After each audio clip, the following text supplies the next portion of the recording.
This is the moment a father fights a monster to save his children.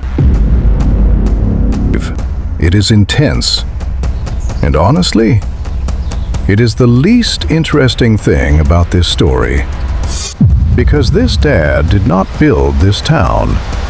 His grandfather did. It wasn't the fighter, it was the architect. Humans spend billions of dollars on security systems, motion sensors, cameras, neighborhood watch apps. The black-tailed prairie dog? They just dig. But they don't dig randomly. Every tunnel is an escape route. Every chamber has a second exit. Every mound is a watchtower. This isn't a hole in the ground. It is a fortress designed by generations of engineers who never saw a blueprint but understood something profound. Predators will come, so build accordingly. Prairie dogs don't inherit wealth. They inherit knowledge. A pup watches its grandfather kick dirt at an angle that prevents flooding. It watches its mother backfill a tunnel that led nowhere. It learns.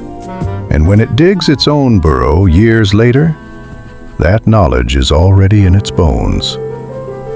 Your Ring doorbell notifies your phone.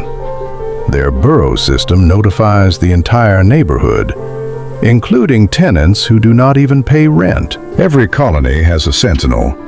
One prairie dog stops eating, stops moving, stands upright and watches. When it sees a shadow, it screams. And that scream?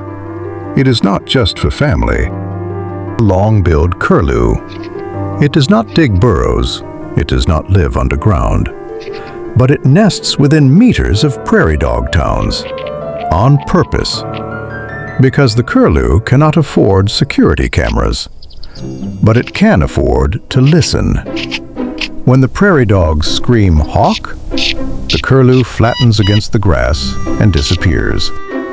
It just outsourced its survival to a rodent. Scientists wanted to prove this. So they built something that belongs in a comedy sketch and a research paper simultaneously. They strapped a dead badger to a remote control car. They drove it toward the colony. And the prairie dogs? They screamed. The curlews? They flattened. At 160 feet. Birds without prairie dog neighbors? They waited until the badger was 52 feet away. The prairie dog invented the emergency alert system. They just never charged a subscription fee. But every security system has a weakness. Every fortress has a vulnerability. And the prairie dog's weakness is that the architect cannot control who reads the blueprints. This is a bull snake. 8 feet of muscle with no venom and no mercy.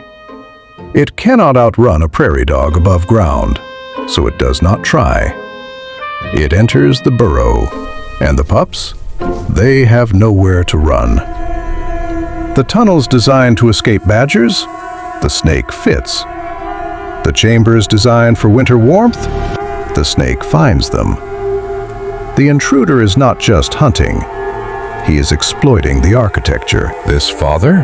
He is outmatched. He weighs 2 pounds. The snake weighs 10.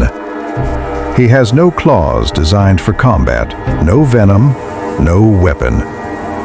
He has only his body. And he places it directly between the intruder and his children. He does not try to kill the snake. He cannot. He tries something else. He strikes. Again. Again. Not to wound, to annoy, to inconvenience, to convince the predator that this meal is not worth the headache. And it works. The snake retreats, not defeated in battle, outlasted in negotiation. This dad wins today. But here is the tragedy. His colony might not exist in 50 years. We spent a century trying to exterminate the prairie dog. We gassed them, shot them, poisoned them, because ranchers believed they ruined grazing land. And now, they occupy 2% of their historic range. But the land was not better without them. It was poorer. Because when the engineer leaves, everything breaks. The soil loses nitrogen, carbon, potassium. Invasive shrubs move in. Grass stops growing. The birds that eavesdropped, they find another neighborhood, or they do not survive. The black-footed ferret, it only eats prairie dogs.